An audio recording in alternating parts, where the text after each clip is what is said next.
Is there a person that every time you're around them, something shifts? You can feel it. You're more aware of yourself and more aware of them. Maybe you choose your words a little more carefully and you leave the conversation and replay it. And then comes the question that lives rent-free in your head. Do they feel this too, or am I imagining it?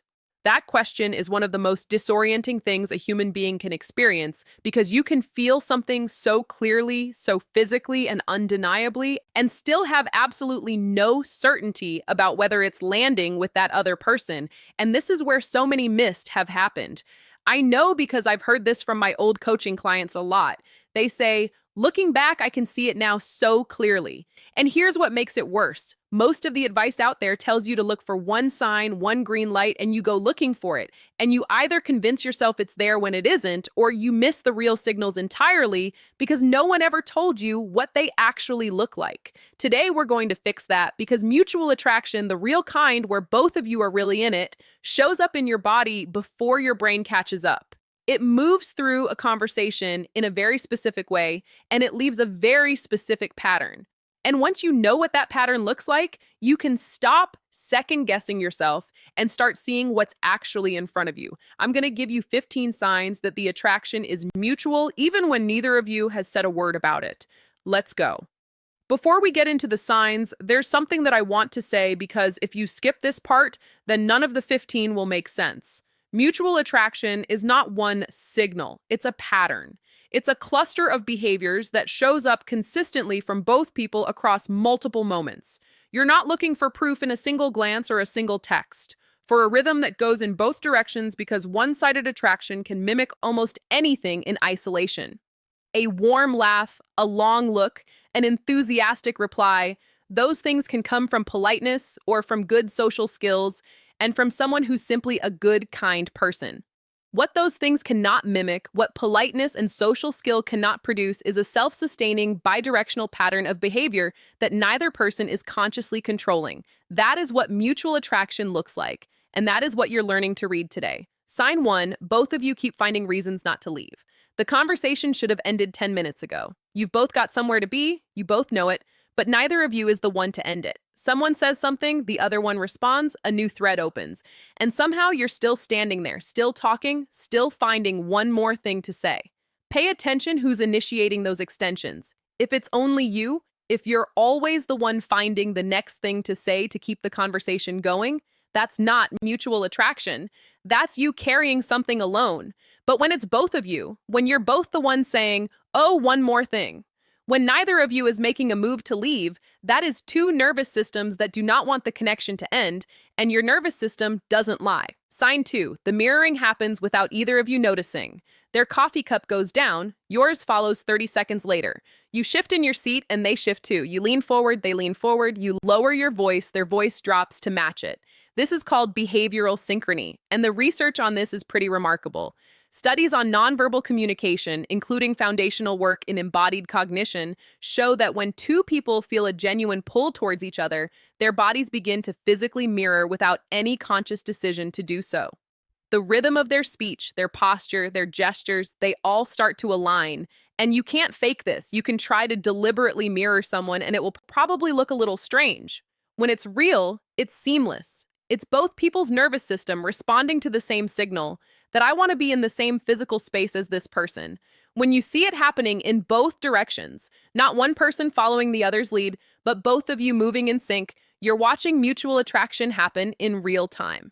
Sign 3, eye contact has a rhythm, not just the duration. Most people think the sign is long eye contact. It's not. Sustained unbroken staring that reads as intensity, not attraction.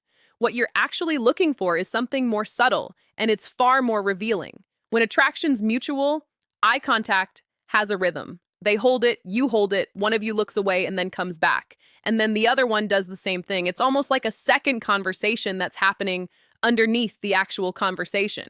The neuroscience here is really clear. Eye contact triggers the release of oxytocin, which is the bonding hormone in both people at the same time. When attraction's mutual, both people are unconsciously seeking out more of that contact because their brains are rewarding them for it. They keep coming back. And here's the tell. In a one-sided dynamic, one person holds the gaze and the other person breaks it and doesn't return. The rhythm is missing because only one brain is seeking it. Mutual attraction has that rhythm. One-sided attraction has a gap. You'll feel the difference even before you can name it. Sign 4, they remember the things you said and they bring them back. So, you mentioned something in passing, a detail, something small, and later, in a different conversation, maybe even days later, they bring it back. Didn't you used to say you live near there?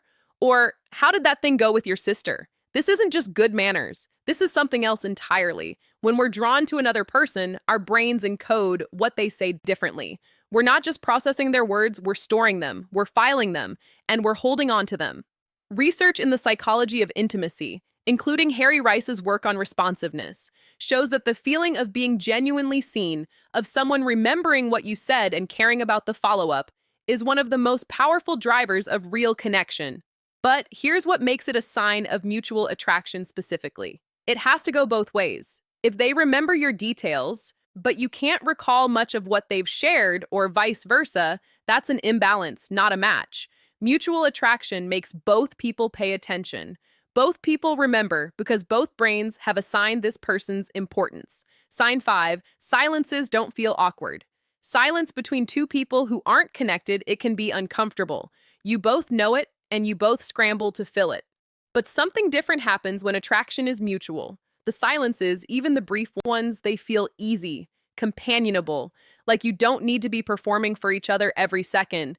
This is a sign of something real, and it matters more than most people realize. Comfortable silence requires a baseline level of safety between two people.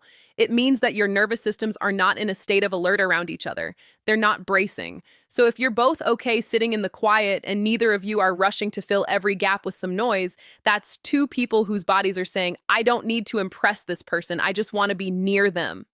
And that feeling of ease underneath the attraction, that's not something that shows up in the early stages unless something is genuinely happening. Sign 6. They find small excuses to close the distance, so they don't dramatically cross the room to stand next to you. It's much subtler than that. It might be something like they shift slightly closer when you're talking, or they lean in to hear something even when the room isn't that loud. It could be they hand you something directly instead of just putting it down. Maybe they're near you in a group when they could easily be somewhere else in the space. Proximity seeking is one of the most primal signs of attraction, and when it's mutual, both people are doing it without making much of a scene about it. You're both just gravitating. Neither of you announce that you're going to do it. You just keep ending up close to each other. Pay attention who's doing the gravitating. If you're always the one who ends up near them, if you're always the one closing the gap, that is one directional. But if you notice that they're near you, even when you weren't the one to close the distance, then that's intentional even when it looks casual. Sign 7, teasing that has warmth to it. So light teasing, the kind that makes you feel seen rather than targeted. It's a sign of two things, comfort and investment. You don't tease someone that you're indifferent to, you just don't bother. Teasing requires that you've paid enough attention to notice something playful about the other person. It's a form of intimacy disguised as humor. When attraction's mutual, the teasing flows in both directions and it has a specific quality. It doesn't sting, it just makes you feel like the other person's been paying very close attention and they're letting you know it. And they let you know in a way that keeps things light and you find yourself doing it back. It's effortless and you're not overthinking about where it'll land. It's just that easy, bi-directional warmth that is good chemistry. It's both of you signaling, I'm paying attention, I feel safe enough to play, and I want you to know that I see you. Sign 8. You both get slightly better versions of yourself. You're funnier when they're around, more articulate. You tell the story better, you laugh more openly, and when you watch them, you notice it in them too. They're brighter, somehow, more present, more themselves, but just turned up a little. It's not coincidence, and it's not your imagination. Research on the psychology of attraction, including the work by Arthur Aaron on the concept of self-expansion, shows that when we're drawn to another person, we feel our sense of self expand in their presence. We feel more capable, more interesting, more alive.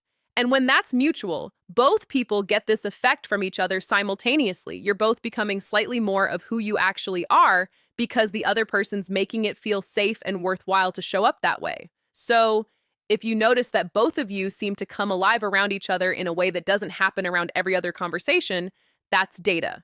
That's your nervous system responding to each other. Sign 9, their body points at you even when they're talking to someone else.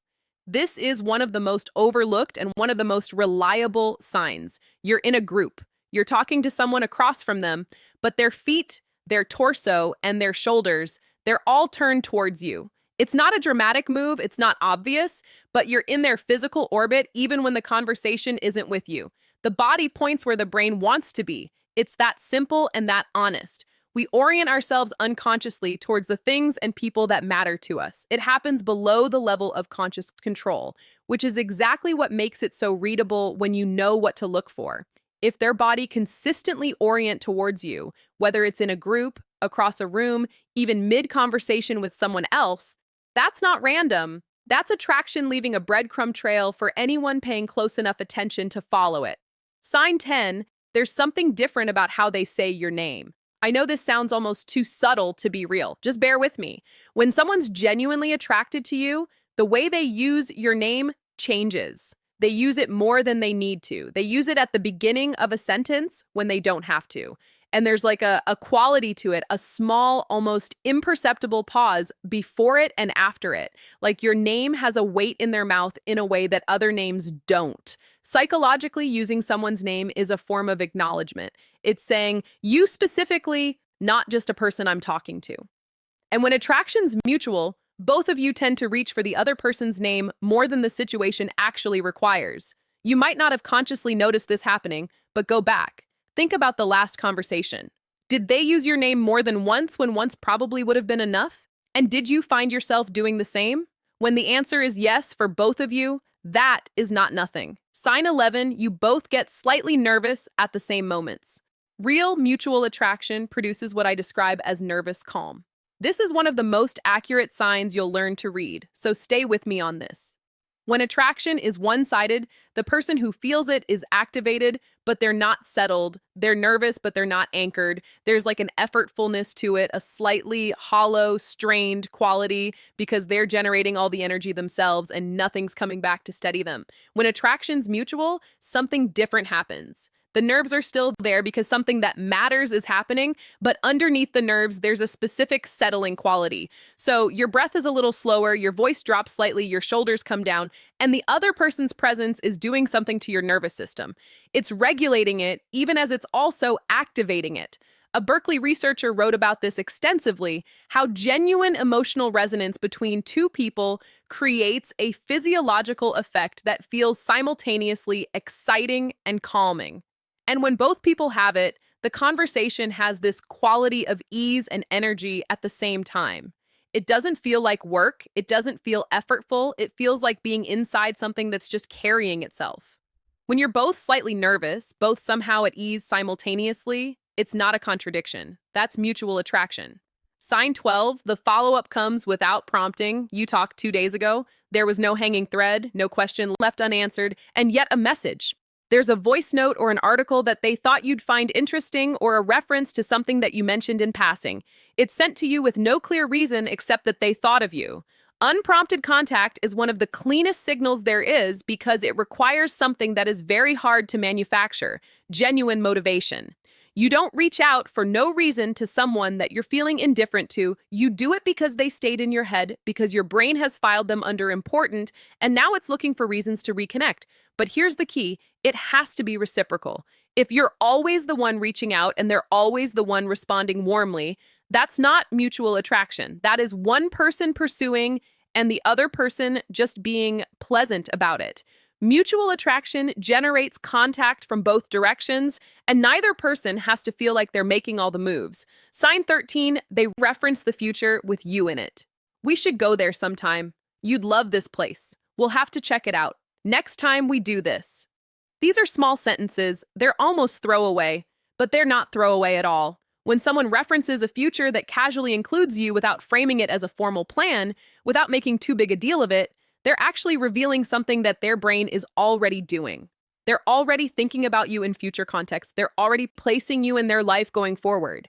And when you find yourself doing the same thing back, when future references flow naturally in both directions, that's two people whose brains have already started building something. Not consciously or strategically, just automatically. the way that brains do when they've decided someone matters. Sign 14. There's a specific energy when you're in the same room as other people. Put you both in a group, and a different kind of signal starts to appear. You're aware of exactly where they are in the room without even looking for them. You find each other's eyes across the space during something funny and you share it. In a group conversation, something that they say gets more of your attention than what anyone else is saying. And you can see if you look that they register it when you respond to it. This is called relational attunement. It's a heightened of the other person that operates like a background channel running underneath everything else. When it's mutual, you're both running it, and neither of you decided to. It just happens. And here's what makes this one particularly revealing. It's very hard to fake it in a group setting. You can perform attraction one-on-one, but in a group, the background channel is really hard to control because you're also managing other conversations, other people, and other demands. The signals that come through in a group setting are the ones that your nervous system is producing automatically, and they're some of the most honest signals that you'll ever read. Sign 15. Something shifts right before you part ways. The goodbye is longer than it should be. There's a moment right at the end where something in the energy just changes. It gets slightly more intentional. The conversation slows down just before it ends. Someone says something and there's a beat where both of you hold it just for a second before you actually leave.